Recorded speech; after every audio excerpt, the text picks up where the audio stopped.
هنتكلم مع حضراتكم ومع ضيفنا اللي منورنا النهارده عن سر من اسرار الحياه الصحيه مع تقدم السن. فكره الكتله العضليه مش مساله الحركه او القوه بس، لا دي كمان التوازن والصحه العامه والحياه. ان مع تقدم السن نلاقي في ناس فعلا بتقدر تعمل ده وحافظت على الكتله العضليه بتاعتها، فبالتالي بتقدر تعمل حاجات كتير غيرها في نفس السن ما بيقدروش يعملوها، فتحسهم شباب اكتر. المسألة كمان بتحتاج لنظام غذائي صحي جدا علشان نقدر نحافظ على الكتلة العضلية. دايما احيانا تشوف ناس تقول ايه، هو لما كبر خس. هو مش مسألة خس، هو فقد الكتلة العضلية. خلينا نتكلم في الموضوع ده اكتر ونعرف ازاي نحافظ على كتلتنا العضلية مع ضيفنا اللي منورنا الدكتور عماد عزمي، اخصائي التأهيل الرياضي والتغذية. صباح الفل. صباح الجمال، ازيك؟ خليني بقى اسالك في البدايه كده، كنت انا بقول ده اللي انا اسمعه يعني، انه لما حد مع كبر السن يقول ده رجليك خست مثلا او خسيت، فتكتشف ان دي الكتله العضليه هي اللي ضعفت قوي، فبالتالي يديك احساس انه الشخص ده خس. الكلام ده مظبوط فعلا؟ اولا الكلام ده مظبوط للاشخاص اللي هم مش بيلعبوا رياضه وما عندهمش فكر عن التغذيه الصحيحه كمان الاثنين فممكن دول يعني بهدلوا نفسهم جامد. فممكن يحصل ده طبعا. وممكن ما يحصلش تماما خالص، تفضل واقف على حيلك وشكلك كويس والكتله العضليه عندك كويسه. لو فقدت يعني 5% من الكتله العضليه ل 10% في حياتك فقط لا غير، مش اقل من كده خالص، طول ما انت محافظ على الكتله، تتمرن تمرين كويس، عارف انت بتعمل ايه، عارف انت بتاكل ايه، وده الاهم والاهم. طب خلينا نمسك جزء وهو مساله مثلا التمرين. هنتكلم عن التمرين بشكل ان احنا او الكتله العضليه بتختلف في كل مرحله سنيه، وهل بتختلف من الراجل والست اللي في نفس الفئه العمريه؟ بتختلف من الراجل، لا هنتكلم بس في الراجل والست الاول وبعدين نتكلم في الفئه العمريه. تمام. طبعا الراجل بيبني عضلات اسرع ولا اكتر؟ الاثنين.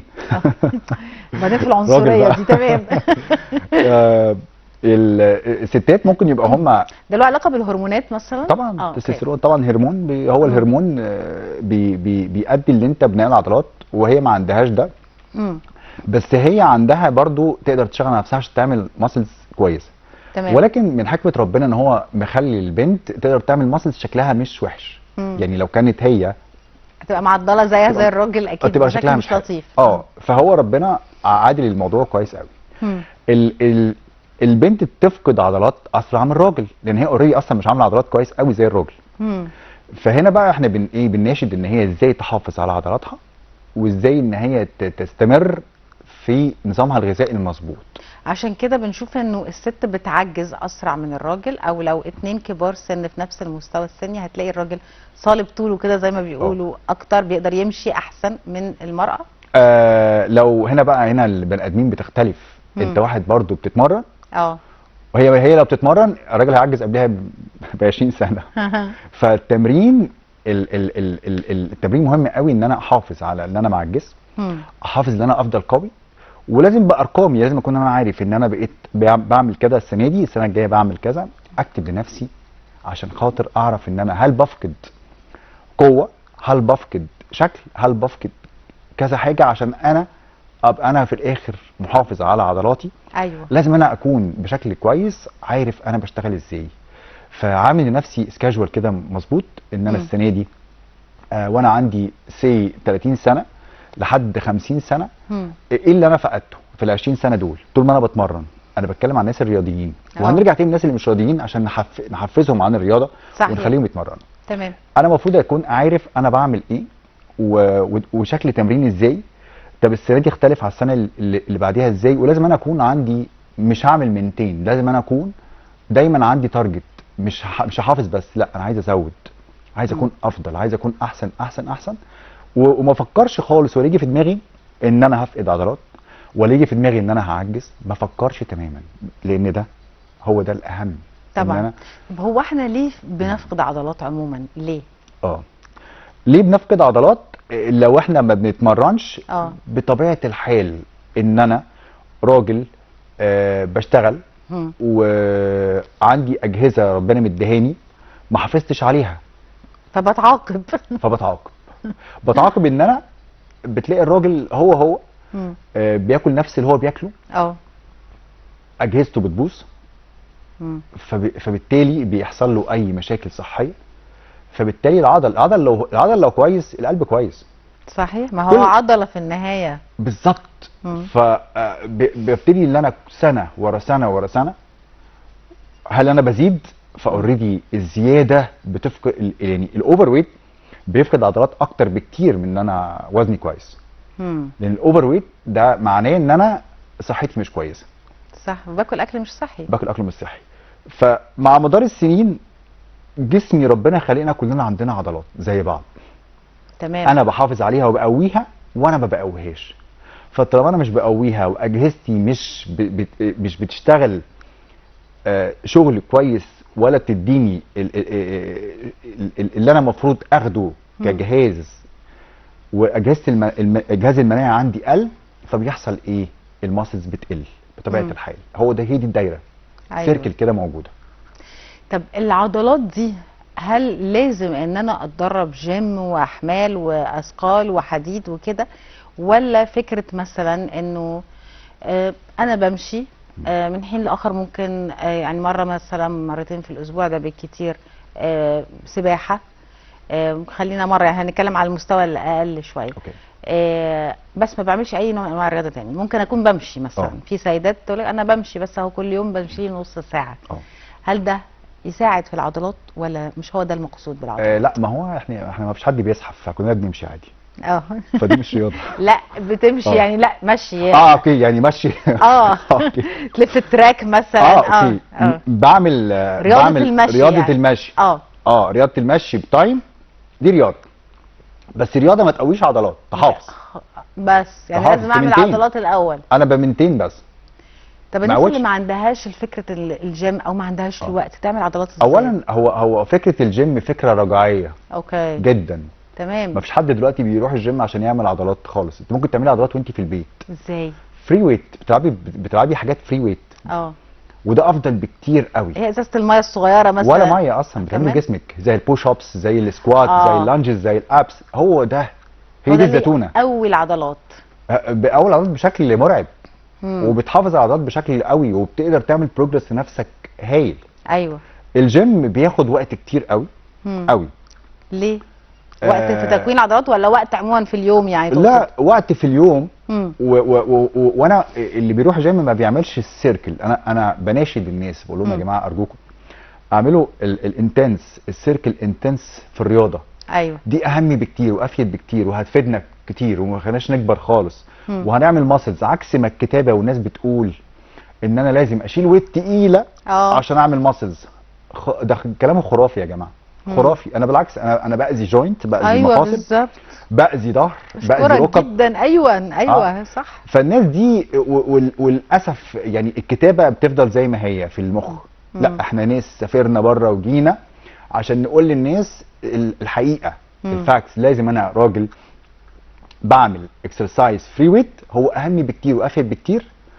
افيد بقى في كل حاجه بقى. هي الانترنت، اليوتيوب والحاجات دي ما سابتش يعني لو حتى واحد مش عارف يبتدي، او طب انا هبتدي ازاي او هعمل ايه عشان كمان ما بوظش عضله، ما بوظش جزء.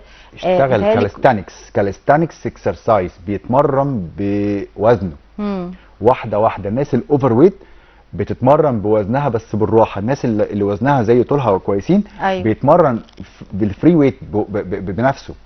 مش هشيل اوزان. اشيل اوزان دي اخر خالص. تشيل وزن قليل قوي عشان تعمل بيه هاي ريبيتيشنز يطلع لك ماسلز. مش هشيل وزن تقيل عليا اصلا مش هيطلع ماسلز. وبعدين الماسلز كمان ليها علاقه. هي الدايره كلها بتلم بعضيها في ايه؟ انا اتمرنت. طيب بعد التمرين ده مهم. تغذيه. ايوه، دي النقطه اللي كنت هنتقل اليها قلت لما نخلص موضوع العضلات ده. ولكن في اي سن يا دكتور؟ يعني لو متابعنا دلوقتي سيدات ورجال كبار في السن، طب والله يا ريتني كنت سمعت الكلام ده زمان، انا ما اقدرش اعمل حاجه دلوقتي. هل يقدر ولا ما يقدرش؟ ده انا هقول لك على حاجه جميله قوي. انت ممكن تكوني لعبتي زمان رياضه وشطبتي وانت عندك 40 سنه. هل ده احسن ولا ابدا 40 واستمر على طول؟ لا، ابدا 40 طبعا. يبقى انا ما فيش حاجه اسمها الشانس موجوده. الفرصه موجوده طول ما انا عايش. تمام. اقدر اعمل. مش حاجه اسمها مفيش حد ما بيقدرش.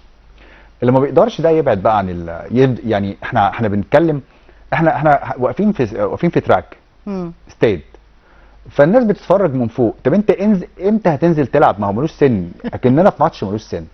انت أيوة. هتفضل قاعد متفرج، ولا هتنزل تلعب مع الناس اللي بيلعبوا ومحافظه على صحتها، ولا هتفضل تمسك في قشايه ناس ممكن تبقى بتقول كلام غير مقنع؟ يعني انا ممكن حد يطلع يقول كلام غير مقنع، بتلاقي الناس بتتعلق بقشايه. الناس بقى مين الفشله؟ أيوة. فاشل. يقول لك اصل الرياضه بعد السن ال 40 بتاذي القرنيه. بتاذي القرنيه. لا فانا مش هلعب، خايف على انت عارف ان اصلا ايه قرنيه عشان تبقى.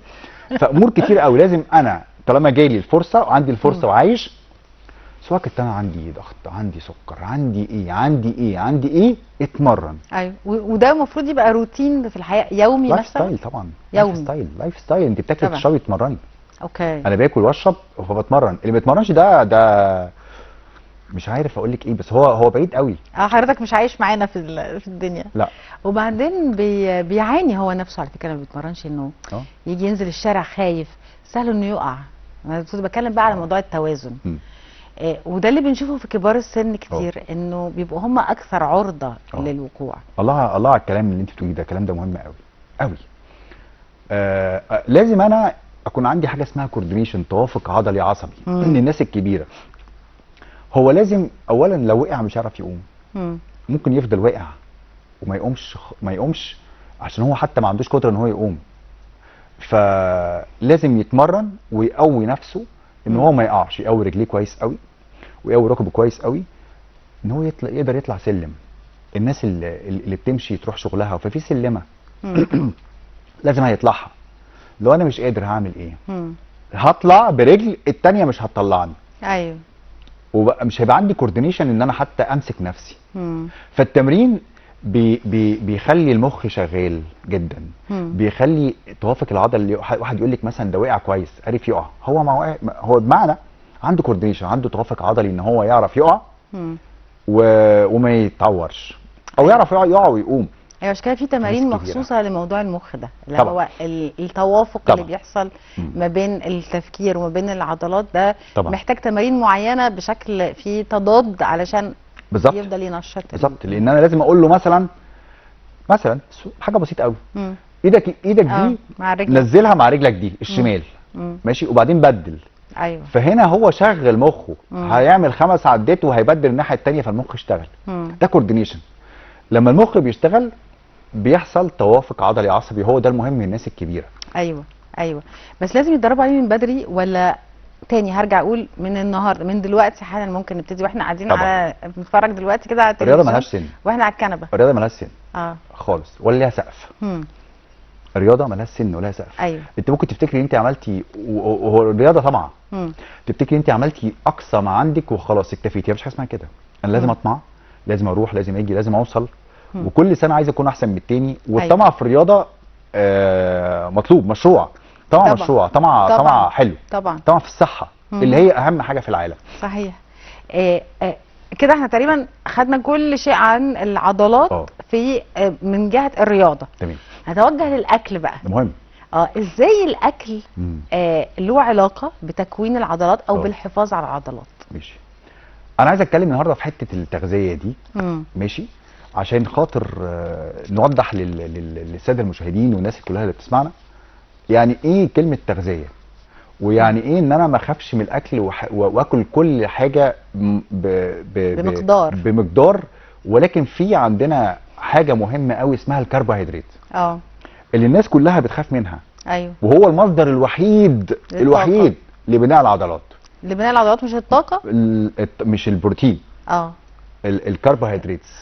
لا والله. والله. ده كل بتوع الجيم يقول لك لازم تاكل بروتين عالي جدا وهاي بروتين علشان تقدر تعمل عضلات. حلو قوي. انا اكلت بروتين عالي جدا. حلو. وما اكلتش كربوهيدرات. ايوه. فدخلت الجيم. هحرق من ايه؟ من البروتين؟ لا. هحرق منه. ما فيش حاجه ثانيه. اوكي. حاجه ثانيه. طيب عملت تمرين جامد قوي. الناس اللي بتاكل بروتين بس اللي هو نظام الكيتو دايت والفات بس بتحسيهم ان هم عاملين زي الناس اللي عملت سليف، عملت عمليات تكميم. تحسيه بيبان عليهم ان هو ده لا لا لا ده عامل عمليه، ده او ماشي على كيتو دايت. هو خس هو خس ليه؟ عشان هو البروتين ما بياكلش كتير زي الكربوهيدرات طبعا. هو خس عشان هو عامل ليميتد بس في الايه في الاكل. بس هو وقع ماسلز ليه بقى؟ لان الكربوهيدرات دي ده الاسد. يعني احنا لازم ناكل كربوهيدرات واحنا قبل الجيم او قبل التمرين لو بنلعب، وبعد كمان كل وجبه فيها كربوهيدرات. اوكي. طبعا الكربوهيدرات ما بتتخنش تماما. كومبير بين البروتين والفات والكربوهيدرات، الكربوهيدرات اقلهم. اوكي. كل دكاتره الدايت بيقول لك لا اقطع كربوهيدرات عشان تخس. نفسي اعرف ليه هو جاب الكلام ده منين، مش فاهم. نفسي اعرف والله. يعني انا حضرتك بالجسم ده بتاكل مكرونه وعيش ورز ومحاشي وكده زينا؟ بس باكل محشي امبارح. عادي بتاكل الحاجات دي عادي زينا يعني؟ عادي جدا. بكميات ولا بحبه؟ لا باكل بالعقل. ايوه اوكي. وبتمرن. حلو. فلازم انا احط الكربوهيدرات اللي بقى ليه انا مدخل كربوهيدرات بقى؟ اشرح لحضرتك وظيفته بيعمل ايه. ايوه. عشان ده مهم قوي. اولا الكربوهيدرات ده هو مصدر الوحيد اللي بيدي اوردر للبروتين ان يروح للنسيج العضلي. اكنك وديتي بندقيه ضربتي طلقه، بيودي البروتين بشكل ليه؟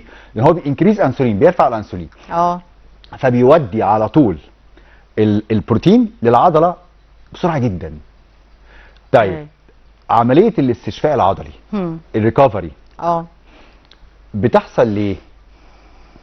عشان احنا الكربوهيدرات اللي بناخدها بتعمل ايه؟ بتملى الجلوكين اللي موجود فين؟ في مخازن الطاقه بتاعتنا. تمام. بتملاها جدا جدا جدا، بحيث ان احنا بنبقى بعد ما نتمرن تحس ان جسمك فايق كده. وبعد ما تاكلي كربوهيدرات او قبل ما تاكلي كربوهيدرات تحس ان جسمك فايق، جسمك مظبوط. لو احنا ما كلناش كربوهيدرات الكورتيزول بيعلى كمان. ليه؟ لانك عملت تمرين جامد جدا. فالكورتيزول بيعلى لو انت عامله استشفاء كويس او عامله ريكفري كويس. الجلوكوجين بتاع جسمك بيحافظ على مصادر الطاقه بتاعتك، فبالتالي بيبقى شكل العضله بتاعتك فايق ومظبوط وكبير. فهي مسؤوله عن الكبر، مش البروتين بقى. مسؤوله عن كبر الماسلز، مسؤوله عن توزيع البروتين بشكل كويس قوي قوي قوي للنسيج العضلي. تمام. مسؤوله ان ما يحصلش كورتيزول. عشان الكورتيزول هيأثر جدا جدا جدا على النوم، هيأثر جدا جدا جدا على الاستشفاء العضلي. وده السبب اللي يخلي مثلا الواحد بعد مكرونه بالبشاميل اللي بيحس بالسعاده ده جدا. فعلا. وهنا بقى نقول يوم الفري. يوم الفري ده يوم عظيم. يوم التريبلوس عظيم سلام. يوم الفري بقى ليه؟ للناس يوم الفري ده انا بتكلم برضو الناس الرياضيين اللي بيتمرنوا. ايوه اللي ماشي على نظام غذائي. وهنتكلم الناس اللي بيتمرنوا العاديه. يوم الفري ده هو يوم زياده العضله. العضله بتفرح جدا، واحنا بنفرح معاها مع العضله. لان انت اولا بتعرفي تكملي اسبوع تاني وشكل العضله بتاعك بيزيد بشكل كبير جدا، لانك بتديله كميه اكل، بس طبعا اللي هو حارم نفسه. ايوه. اللي هو ما بياكلش، بتديله كميه اكل كبيره وحلوه، فالعضله بتبقى مستنيه فبتكبر. بس انا من هنا بقى بعديها ما بقعدش بقى يومين ثلاثه فري. ايوه. هو الدنيا هتبوظ مننا. هتلاقي البطن طلعت وجنابي. لا انا بقى اخدت وجبه، وهي الوجبه في خلال 3 ساعات تاكلي اللي انت عايزاه وجبه. وتقعدي 6-7 ايام ماشيه على النظام مظبوط. ايوه اللي هو النظام ده اللي هو فيه كمان كربوهيدرات بس بكميات. ده لازم كربوهيدرات. لازم بس. ما احنا هنشرح حالا. تمام. بس في حاجه بقى ظريفه قوي. انا لو لخبطت في نص الاسبوع اعمل ايه بقى؟ انا بقول حاله الطوارئ لو انا مثلا باكل 4 مرات وجعت ومش قادر، فاخد ال5 وتاني يوم اكل 3. اوكي. هو الموضوع كله ان انا في رحله اسبوع. انا عايز اخرج من الاسبوع ده يا الا وزني زي ما هو يا الا خاسس. اخس قد ايه يا دكتور عماد؟ اخس نص كيلو في الاسبوع. انا كده يا باشا اكتر من كده مش عايز. حتى لو انا مش تخين اصلا؟ لا لو انت مش تخينه ما انت بتحافظي بقى على اللي انت فيه. وكل واحد ليه تارجت. بس قصدي النزول السريع وحش قوي. ايوه. في حد ممكن تقعدي معاه كده تقولي له مثلا هتخس نص كيلو في الاسبوع، يقول لك لا لا لا لا لا لا يا عم انا في الشهر هخس 2 كيلو، انا عايز اكتر من كده. طب تشوفيه، ما هو نص كيلو في الاسبوع ده انت بتشوفيه بقى بعد سنه تلاقيه زي ما هو. طب انت كنت تسمع كلامي. ما هو نص كيلو هتخصيهم اونلي فات، هتنزل فاتس بس، مش تنزل ماسلز خالص. ما هنا بقى الموضوع ان انا النزول بالنسبه لي وبالذات البنت لازم تنزل ولا جرام عضلات، ولا جرام عضلات عضلاتها موجوده، عشان احنا بالعافيه بنطلع لها شويه العضلات بالظبط. لو هي خست وهتفرح بخسانها هتبقى موجوده وشكلها مش حلو بقى. يعني خست وشكلها هزيل، وهتلاقيها وهي مليانه مكسوفه وهي خاسه مكسوفه. ايوه الاثنين. ايوه. بس احنا لو حافظنا على عضلاتنا مش هنعرف، هنبقى احنا مبسوطين.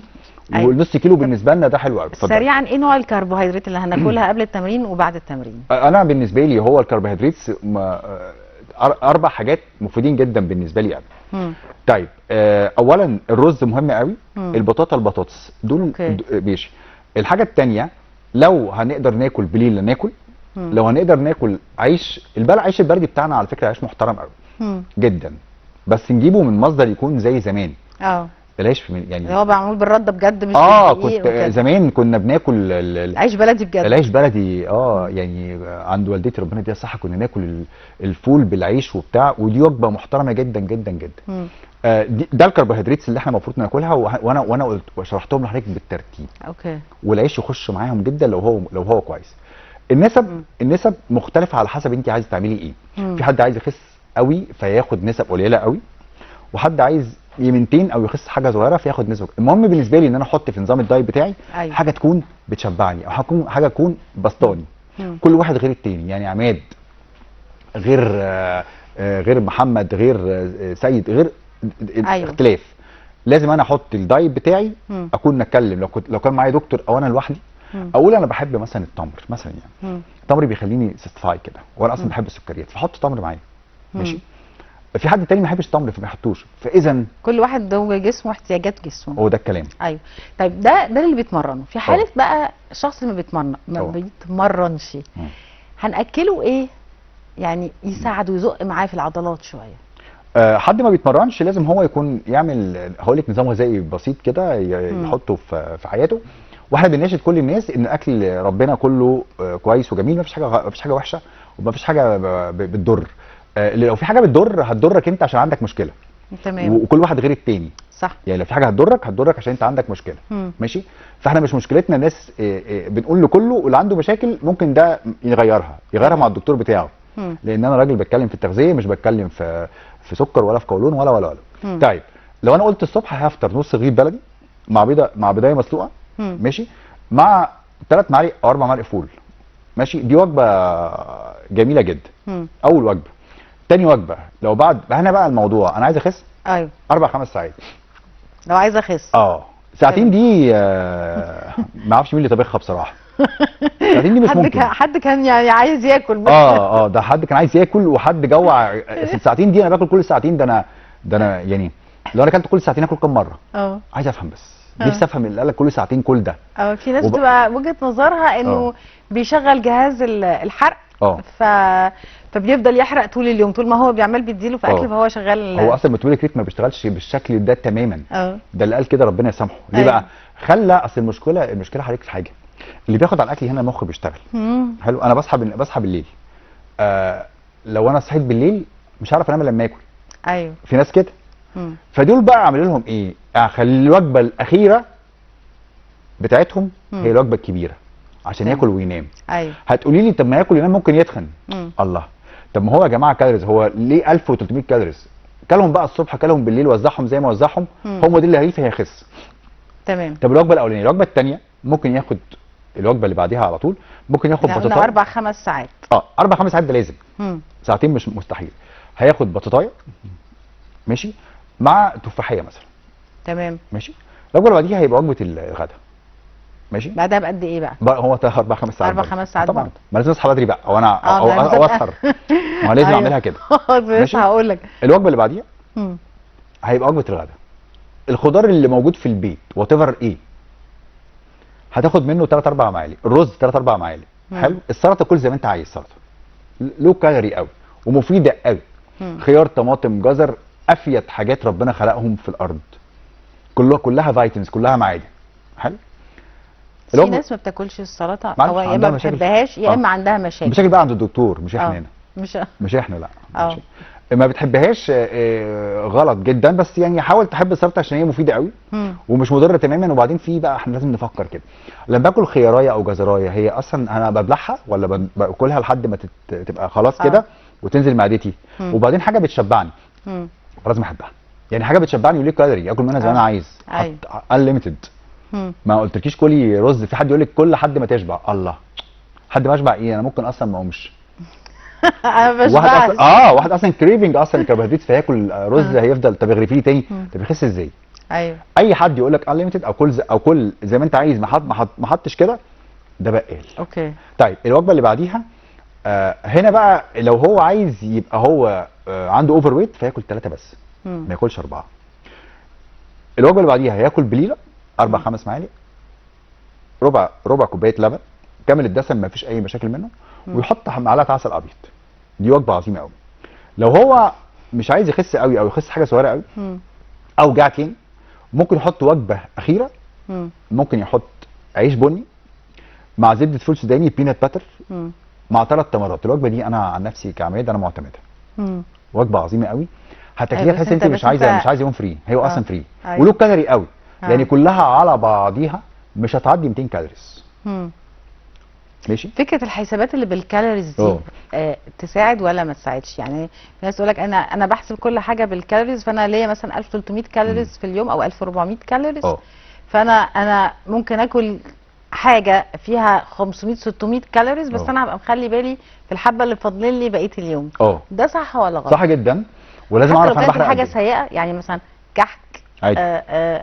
عادي جدا. عادي جدا جدا. المهم انه يظبط اللي داخل جسمه كام كالوريز في اليوم بالظبط. ولكن بقى ما يروحش لحته الماسلز قوي. يعني ما يروحش لحته ان انا عايز اعمل ماسلز قوي. يعني ده هيبعد عن الماسلز. هو عايز يخس وخلاص. ولكن لو هي بتبسطه يحطها عشان يكونتينوس يستمر. بس حساب السعرات مهم قوي. وانا قدامه بحرق قد ايه؟ يعني انا قدامه بحرق قد ايه في السعرات عشان اعرف اكومبير بين ده وده، اللي داخل زي اللي خارج. طيب الشخص اللي ظروفه لا تسمح، انا هصحى بدري بس انا لازم انام بدري عشان انا بشتغل مثلا، هل ممكن الغي حاجه؟ يعني 4-5 ساعات حضرتك بتقول واكل حاجه بطاطا زي التفاح، هلغيها دي عشان اقدر اكل في ميعاد الغداء. انا واحد من الناس انا ما اقدرش، جسمي اتعود ما بياكلش بالليل، لو اكلت بالليل بتعب. ف هلغي فقره العشاء دي خالص. لا بليله ولا بيناتس باتر ولا الكلام ده. اوكي. الاثنين يمشوا، كل واحد على حسب التاني. ولكن انا عايز ان انا اقول ان انا لو انا عايز اكل بالليل فممكن ابدا وجباتي اكني عملت انترميتنج فاستنج، مع ان انا ما بحبوش قوي بس تمام. اعمله. هو الصيام المتقطع. الصيام المتقطع ممكن اعمله عشان خاطر استمر واعرف انام. يعني ممكن ابدا يومي مثلا الساعه كام؟ الساعه مثلا 11 12 افطر. ماشي 4 8 12. هي محسوبه. لا الناس اللي بتصحى بدري بتصحى مثلا 5 5:30. ما هم دول زي الفل برضه. دول زي الفل. ما انت بتصحى كام؟ 5 يبقى هتنام 8:30 9. حلو قوي. ما هو صحي 5 اتمرن او ما اتمرنش، فطر 6 كل 10 كل 2 كل 10 كل 2 كل 7 وهينام 8:30 9. ده برضه هي مظبوطه. 4-5 ساعات هي الظابطه الوحيده. انما لو قلنا لو رجعنا لساعتين طيب هيصحى ده في الحضانه الساعتين ده بالظبط. هيصحى 8 مثلا، هياكل 10 و12 حلو و2 ويصوت بقى لحد بالليل ما ياكلش. ازاي؟ ساعتين مش جايه خالص. مش مدروسه. صح. ولكن انا ممكن ان انا بعت في خلال اليوم الحاجه الوحيده اللي اكلها له كالوري هو خيار طماطم جزر فقط لا غير. ممكن اكل تفاحه فقط لا غير. انما ما التزم بكده. وسبحان الله بقى. بس هل دي تبقى لايف ستايل ولا ده نظام غذائي عشان اكون عضلات او اخس او كده؟ اكون عضلات مش هتتكون لما تعملي اكسرسايز. بس لكن مفيش اكل. لا ما الاكل هيعمل عضلات ازاي؟ الاخطاء بقى اللي بنعملها اللي تبوظ لنا العضلات تماما. الاخطاء اللي اعملها اللي تبوظ العضلات اني انا اجهد عضلاتي. اجهدت عضلاتي جدا في التمرين وما عوضتش بكربوهيدرات. ده خطا شنيع. انا جربت. ما انا عشان لازم انا افهم برضو. ما انا لازم عشان اطلع اتكلم واكون واثق في نفسي لازم اكون مجرب. ناس كتير ما بتجربش يطلع يتكلم فكلامه بيبقى مش مقنع ولا مصدق. وبعدين انا اتمرنت وعملت اكسرسايز وكلت بروتين بس ما كلتش كربوهيدرات، فحصل لي اجهاد للعضله، فتاني يوم هتمرن اجهاد تاني، فتيج العضله تبدا تقع مني، وتلاقي نفسي ان انا حتى السكيني بتاعتي مش مظبوطه قوي، الجلد بتاعي مش مظبوط، مش مشدود، مش واقف على حيلي. أيوة. بخطأ الكربوهيدرات. طبعا. امال فين المعلومه بتاعت ان البروتين هو اللي بيكون العضلات، وانه ناكل بقى افوكادو ولحمه بيناتس باتر او حتى السوداني، كل الحاجات اللي فيها بروتين عالي، ونشرب تمر باللبن، ده كل ده ومش مهم النشويات علشان النشويات بتتخن. ما انت لو احنا بصينا على جوجل حتى وشفنا الكالوريز موجوده في ايه هتلاقي اقل حاجه في الكربوهيدرات. يعني الرز اقل كتير باللحمه، 100 جرام رز اقل كتير جدا من 100 جرام لحمه. أيوة. كتير. اللحمه الدبل، الفراخ الدبل. وبعدين حضرتك انا لازم انا اكون اشغل دماغي. في ناس حتى دكاتره بتتعلق باشياء، يعني في دكتور وهو عارف الصح من الغلط، بس حد يطلع يقول له خلي بالك ان ده غلط، وهو عارف ان هو صح، بس هو يعني بيتعلق باشياء، هو بني ادم. بس لازم اشغل دماغي في اي معلومه تجيلي، اشغل دماغي. انا رحت عند عماد وخدت معاه دايت وما خسيتش معاه، ما يضحكش عليا يقول لك لا بس انت خلي بالك انت زدت عضل ازاي؟ اذا انت لو زدت نص كيلو عضل هتوديك في حته ثانيه خالص طبعا جدا.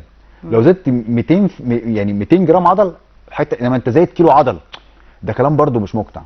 اي حد يروح عند اي دكتور دايت عماد او غيره وما يخسش معاه او يمنتين الوزن، يسيبه فورا، يبقى في حاجه غلط. ايوه. بس هو يكون صريح مع نفسه. ايوه بالظبط، هو مش ما يكونش هو لخبط ويجيبها في الدكتور يعني. صحيح. واي معلومه تجيلي لازم اصدقها، يعني لازم اشغل دماغي. ما ينفعش ان انا يعني اشوف كلب ماشي في الشارع وحد يقول لك الله زرافه حلوه قوي، الله طب ما انا شايف ان هو كلب. لا لازم اشغل دماغي واركز في كل معلومه تقولها لي. ما بقاش انا مقنع، اصل انا مش بناشد سيلز، مش قاعد قدامي سيلز هيقنعني بحاجه، لا. أيوة. انا شايف بعينيا ومخي شغال. نورتني جدا. بشكرك دكتور عماد عزمي، اخصائي التاهيل الرياضي والتغذيه. نورتنا وشكرا ليك. نهارك سعيد. نهارك سعيد. شكرا ليك. لسه هنكمل مع حضراتكم مشاهدينا بعد الفاصل، خليكم معانا.